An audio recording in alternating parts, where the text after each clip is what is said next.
భరపడితే సంసారే మృత కోర జాయితే సజాతైన జాతైన యాతి వంశ సంబంధం అంటారు. ఎవరైతే వాళ్ళ కుటుంబానికి అలాగే ఇక్కడ వాళ్ళ జాతికి వాళ్ళ ఊరికి వాళ్ళ జాతికి అలాగే చేసే సాంఘిక సంక్షేమ కార్యక్రమాల వల్ల అది పదవిలో ఉన్నా లేకపోయినా దేశానికి కీర్తి ప్రతిష్టలు తీసుకొస్తారో అంటే భూమి మీద అందరూ పుడతారు గిడతారు కానీ అందరూ మహానుభావులు కాలేరు. అంటే ఒక మనిషి మహోన్నత విద్యాపథంలో నడవాలంటే సత్సంకల్పం కావాలి, లేకుంటే దీక్ష పొందాలి, నీ దారిలో నడవాలి అన్నది నేను మా నాన్నగారి దగ్గర నుంచి నేర్చుకుంది. అలాగే ఒక కళాకారుడిగా ఆయన మరి చిన్నప్పటి నుంచి కూడా నాకు ఆయనే స్ఫూర్తి. ముఖ్యంగా ఇవాళ మా గ్రామస్తులు, మా కుటుంబ సభ్యులైతేనేమి, మా దాయుదులైతేనేమి, లేకపోతే అందరూ గ్రామస్తు అందరూ కూడా ఈరోజు నన్నమ్మకూరు అంటే ఒక ప్రత్యేకమైన స్థానాన్ని, అప్పుడు రామారావు గారు ఆయన కేవలం నటుడుగానే కాకుండా ఆయన ముఖ్యమంత్రి అయిన తర్వాత ఏ కార్యక్రమం మొదలుపెట్టినా, ప్రభుత్వ కార్యక్రమాలు పథకాలు మొదలుపెట్టినా అది ఆయన పుట్టిన ఊరిని మర్చిపోకుండా ఇక్కడి నుంచే ప్రారంభించేవారు. నేను చెప్పినట్టు ఇది ఇక్కడ రెసిడెన్షియల్ హై స్కూల్ కావచ్చు, లేకపోతే ఈ జూనియర్ కాలేజ్ కావచ్చు, ఇంటర్మీడియట్ కాలేజు, అలాగే మహిళా ప్రాంగణం, ప్రాథమిక వైద్య శిబిరం అయితే పిహెచ్సీలు అయితేనేమి అన్నీ కూడా ఇక్కడి నుంచే, ఈ గ్రామం నుంచే పుట్టిన గడ్డను మర్చిపోకుండా ఇక్కడి నుంచే ప్రారంభించేవారు. అలా ఇవాళ కేవలం అంతేకాకుండా సమాజానికి మరి ఆయనకి అంత ఉన్నత స్థానాన్ని తీసుకెళ్ళిన ప్రజల్ని మర్చిపోకుండా ఆనాడు తెలుగుదేశం పార్టీని స్థాపించారు. అలాగే అందరికీ బడుగు బలహీన వర్గాలు అయితేనేమి, వెనుకబడిన తరగతులు అయితేనేమి, తాడిత పీడిత కులాలకు అయితేనేమి, అందరూ కూడా మైనారిటీలకు అయితేనేమి అందరికీ ఆయన సముచిత రీతిలో గౌరవించి ఈ రాజకీయాల్లో ఉన్న పదవులకు దూరంగా ఉన్న వాళ్ళందరికీ చేయూతనిచ్చి సగౌరవంగా తీసుకొచ్చి పదవులతో అలంకరించిన మహానుభావుడు నందమూరి తారక రామారావు. నాకు చిన్నప్పటి నుంచి నేను చాలా సందర్భాలు చెప్పడం జరిగింది. నాకు ఇంత ధన్యమైన జన్మనిచ్చి నన్ను మీ అందరి గుండెల్లో ఆయన ప్రతిరూపంగా నిలిపినందుకు దైవాంశ సంభూతుడు, విశ్వానికి విశ్వ నట రూపం ఎలా ఉంటుందో చూపించిన కారణ జన్ముడు, నా తండ్రి గురువు దైవం నందమూరి తారక రామారావు గారు. ఆయనే నాకు చిన్నప్పటి నుంచి కూడా స్ఫూర్తి. ఏదో ఆయన దరిదాపులకి చేరుదాం అన్న ఒక అంటే చేసిన పాత్రలు అయితే విభిన్నమైన పాత్రలు, సాంఘికంలా కానివ్వండి, జానపదాలు కానివ్వండి, అలాగే ఆయన పౌరాణికాలు కానివ్వండి, ఇవన్నీ కూడా అంటే ఆయన నటిస్తుంటే పౌరాణికాలు ప్రాణం పోసుకున్నాయి. అలాగే జానపదాలు జాబలీలు పాడాయి, సాంఘికాలు సామజపర గమనాలు అయ్యాయి. అలాగే పాట రక్తి కట్టింది, పద్యం నాటు నిలిచింది. అది కళావంశ సంబంధం తిన్నంటారు. ఎవరైతే వాళ్ళ కుటుంబానికి అలాగే ఇక్కడ వాళ్ళ జాతికి, వాళ్ళ ఊరికి వాళ్ళ జాతికి అలాగే చేసే సాంఘిక సంక్షేమ కార్యక్రమాల వల్ల అది పదవిలో ఉన్నా లేకపోయినా దేశానికి కీర్తి ప్రతిష్టలు తీసుకొస్తారో అంటే భూమి మీద అందరూ పుడతారు గిడతారు కానీ అందరూ మహానుభావులు కాలేరు. అంటే ఒక మనిషి మహోన్నత విద్యాపథంలో నడవాలంటే సత్సంకల్పం కావాలి, లేకుంటే దీక్ష పొందాలి, నీ దారిలో నడవాలి అన్నది నేను మా నాన్నగారి దగ్గర నుంచి నేర్చుకుంది. అలాగే ఒక కళాకారుడిగా ఆయన మరి చిన్నప్పటి నుంచి కూడా నాకు ఆయనే స్ఫూర్తి. ముఖ్యంగా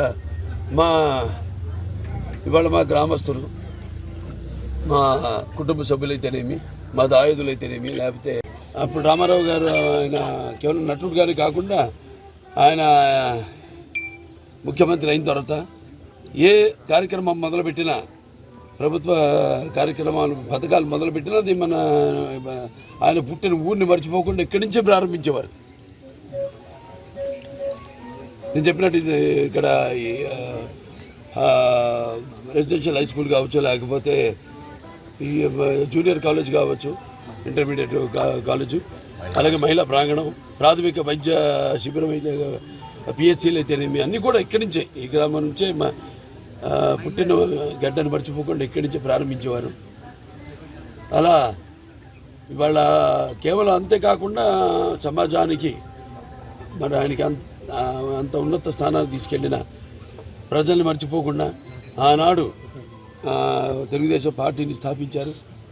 అలాగే అందరికీ బడుగు బలహీన వర్గాలు అయితేనేమి, వెనుకబడిన తరగతులు అయితేనేమి, తాడిత పీడిత కులాలకి అయితేనేమి, అందరూ కూడా మైనారిటీలకి అయితేనేమి అందరికీ ఆయన సముచిత రీతిలో గౌరవించి ఈ రాజకీయాల్లో ఉన్న పదవులకు దూరంగా ఉన్న వాళ్ళందరికీ చేయూతనిచ్చి సగౌరవంగా తీసుకొచ్చి పదవులతో అలంకరించిన మహానుభావుడు నందమూరి తారక రామారావు. నాకు చిన్నప్పటి నుంచి నేను చాలా సందర్భాలు చెప్పడం జరిగింది. నాకు ఇంత ధన్యమైన జన్మనిచ్చి నన్ను మీ అందరి గుండెల్లో ఆయన ప్రతిరూపంగా నిలిపినందుకు దైవాంశ సంభూతుడు, విశ్వానికి విశ్వ నట రూపం ఎలా ఉంటుందో చూపించిన కారణ జన్ముడు, నా తండ్రి గురువు దైవం నందమూరి తారక రామారావు గారు. ఆయనే నాకు చిన్నప్పటి నుంచి కూడా స్ఫూర్తి. ఏదో ఆయన దరిదాపులకి చేరుదాం అన్న ఒక అంటే చేసిన పాత్రలు అయితే విభిన్నమైన పాత్రలు, సాంఘికంలా కానివ్వండి, జానపదాలు కానివ్వండి, అలాగే ఆయన పౌరాణికాలు కానివ్వండి, ఇవన్నీ కూడా అంటే ఆయన నటిస్తుంటే పౌరాణికాలు ప్రాణం పోసుకున్నాయి. అలాగే జానపదాలు జాబిలీలు పాడాయి, సాంఘికాలు సామసపర గమనాలు అయ్యాయి. అలాగే పాట రక్తి కట్టింది, పద్యం నాటు నిలిచింది. అది కలగమ్మ తల్లే కన్నుల పండుగ చేసుకుంటూ కలకలలాడింది, గలగల నమ్మింది. తర్వాత ఆయన రాజకీయాల్లోకి వచ్చాక సరే ఆయన చేసిన సాహసోపేతమైన ప్రవేశపెట్టిన పథకాలు అందరికీ ఉపయోగకరమైనవి, సానుకూలమైనవి కూడా. అలాగే ఎన్టీ రామారావు రాజకీయాల్లోకి అడుగు పెట్టక ముందు, అడుగు పెట్టాక ఆయన ప్రవేశపెట్టిన ఏవైతే ఈ పథకాలు ఉన్నాయో అవి ఇప్పటికీ అందరూ ఎవరు అధికారంలోకి వచ్చినా వాటిని ప్రవేశపెట్టేలా అమలు చేసేలా చేసిన మహానుభావుడు నందమూరి తారక రామారావు. అందుకే ఆయన అటు ఆ పేదల ఆకలి తెరిచిన అంటూ ఉంటాను నేను, అన్న ఆయనే.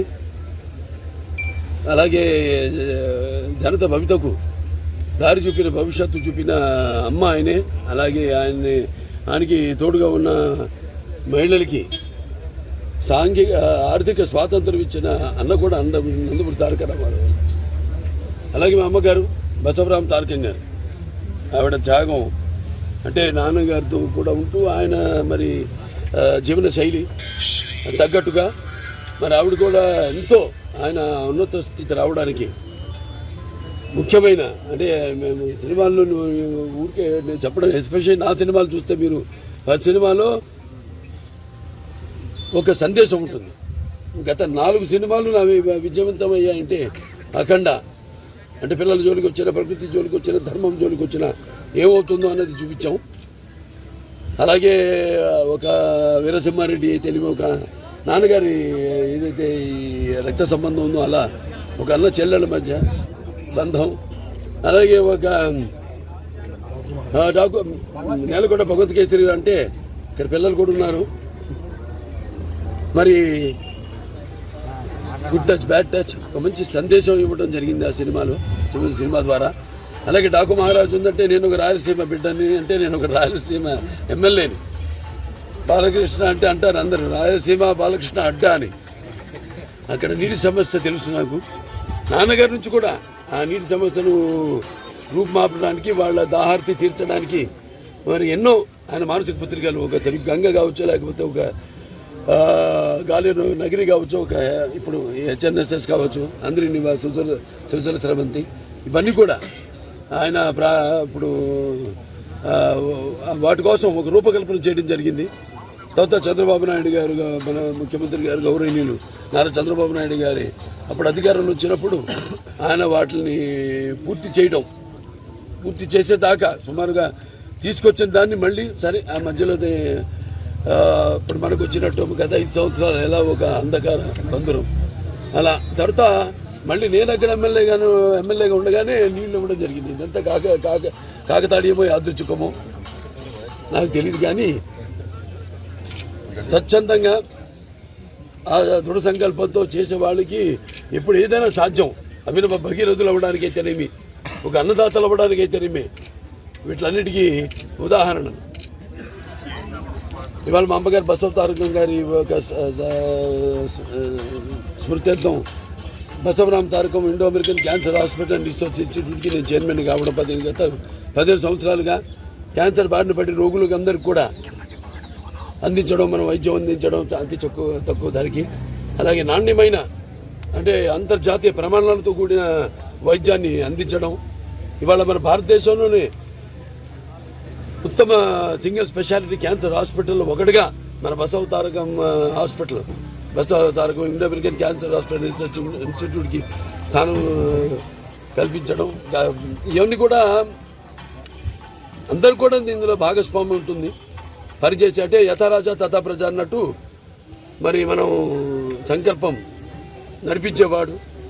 ఇవన్నీ ఇంతకుముందు నా ముందు కూడా కోడెల శివప్రసాద్ గారు అయితేనేమి, కాకర సుబ్బారావు గారు అయితేనేమి, ఎంబీబీఎస్ మూర్తి గారు అయితేనేమి, వెంకటేశ్వర్లు గారు అయితేనేమి, వీళ్ళంతా కూడా, అలాగే మన పోలవరపు తులసి గారు అయితేనేమి, రాఘవరావు గారు అయితేనేమి, నూరి దత్తాత్రేయులు గారు అయితేనేమి, లేకపోతే దశరథరామరెడ్డి గారు అయితేనేమి, వీళ్ళందరూ కూడా అందరి సహకారంతో ఈ స్థాయికి తీసుకురావడం జరిగింది. ఇక హిందూపూర్ నా నియోజకవర్గం ఉంది. అంటే హిందూపూర్ నాన్నగారు 3 సార్లు ప్రాతినిధ్యం వహించడం, తర్వాత ఇప్పుడు నేను ఇది 3వసారి గెలవడం, ఈసారి 3వసారి కూడా నేను ప్రాతినిధ్యం వహించడం, అక్కడ నీటి కొరతను తీర్చడం, అలాగే ఇంకెన్నో నాన్నగారు కూడా అక్కడి నుంచే మొదలుపెట్టారు. ఎందుకంటే అప్పుడు ఆయన ముందు ఊహించలేదు దగ్గరలో ఏదో బెంగళూరు ఇంటర్నేషనల్ ఎయిర్పోర్ట్ వస్తుందని, కానీ అటువంటిది ఆయన ఆనాడే పారిశ్రామిక వాడ ఇండస్ట్రియల్ ఎస్టేట్ అక్కడ స్థాపించడం, ఇవాళ భౌగోళికంగా దానికి ఎంతో ప్రాధాన్యతను సంతరించుకుంది హిందూపురం నియోజకవర్గం. ఇవాళ పరిశ్రమలు రావడానికి, అక్కడ స్థానికంగా ఉపాధి కల్పించడానికి అయితేనేమి కియా వచ్చింది. అలాగే ఇంకెన్నెన్నో బౌద్ధ జాతి సంస్థలన్నీ కూడా ఇప్పుడు రావడానికి ఉన్నాయి. ఆ పని మీదే నేను ఇటు ముందుగా మా వాళ్ళందరితో కలిసి మా ఈ యొక్క ఏదైతే నాకు పద్మభూషణం, అలాగే నాకు ఇప్పుడు ఈ book of world records London లో నా పేరును చేర్చడం, అంటే మొట్టమొదటి కళాకారుడు నేను మన భారతదేశం నుంచి. అలాగే నా సినిమా ఏదైతే నెలకొండ భగవద్గీశ్వరి అత్యుత్తమ 2023 గాను అత్యుత్తమ రీజనల్ లాంగ్వేజ్ మన తెలుగు భాషకి అత్యుత్తమ చిత్రంగా దాన్ని ఇవన్నీ ఒకదాని వెనుక ఇట్లా నాకు ఈ విజయాలు దక్కడం, అంటే నా విజయాలుగా భావించను, ప్రజల విజయాలుగా భావిస్తాను నేను ఇప్పుడు ఏదైనా. ఎందుకంటే ఎప్పుడు అంటుంటాను, ఏదైతే పదవులకు నేను అలంకారమేమో కానీ పదవులు నాకు ఎప్పుడు అలంకారం కాదని. కానీ ఇదేంటంటే ఇంకా మంచి సినిమాలు తీయండి, లేకపోతే మంచి కార్యక్రమాలు, మంచి సినిమాలు తీయండి, ఇంకా మంచి చూడడానికి మేము ఉన్నాం అని మనం పోవాలి ముందు. ఏదైనా సాహసించి నాన్నగారి నుంచి కూడా నేను సంతరించుకుంది అదే.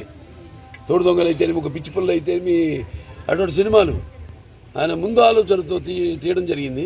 అలాగే ఏదైనా మనం పూనుకోవాలి ముందు. మనం దేశం మనకేం చేసిందని కాదు, మనం దేశానికి ఏమి చేసాం అన్నది ముఖ్యం. సో అలాగా ఈ యొక్క మంచి ఇవన్నీ కూడా ఒకసారి మా కుటుంబ సభ్యులు అంటే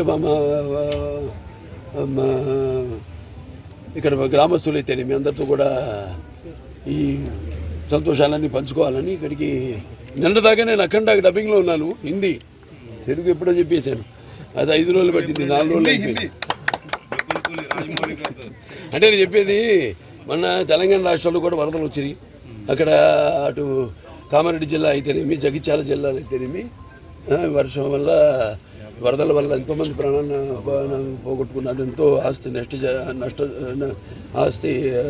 నష్టం జరిగింది. అలాగే ఎంతోమంది రైతులు కూడా వాళ్ళు పండించిన పంట చేతికి రాక వాళ్ళు ఎంతో విలువలాడుతున్నారు. నాకు స్పందించి పెద్ద నాన్నగారైన ప్రాంతాలు వేరైనా మన అంతరంగాలు ఒకటేనన్నా ధ్యాసలు వేరుగా ఉన్న మన భాష తెలుగు భాష అన్నాను. అలా ఇక్కడ కూడా నాన్నగారు ఎన్నో సాంఘిక సంక్షేమ కార్యక్రమాలు రాజకీయాల్లోకి రాకముందు మన నేషనల్ డిఫెన్స్ ఫండ్ అయితేనేమి, లేకపోతే రాయలసీమ నివారణం అయితేనేమి, లేకపోతే ఇటు దివిసి ముప్పై అయితేనేమి, అప్పుడు జోలి పట్టుకుని జనంలోకి వెళ్ళి అడుక్కుని మిగతా ప్రాంతాల్లో అందరినీ కూడా సంఘటితపరిచి మనమంతా కలిసికట్టుగా ఉండాలి, ఎవరికైనా ఇబ్బంది వస్తే మనం వాళ్ళకు అండగా ఉండాలి అనే ఒక సంస్కారం ఇచ్చేనీళ్ళు మహానుభావుడు ఆయన. సో అలాగా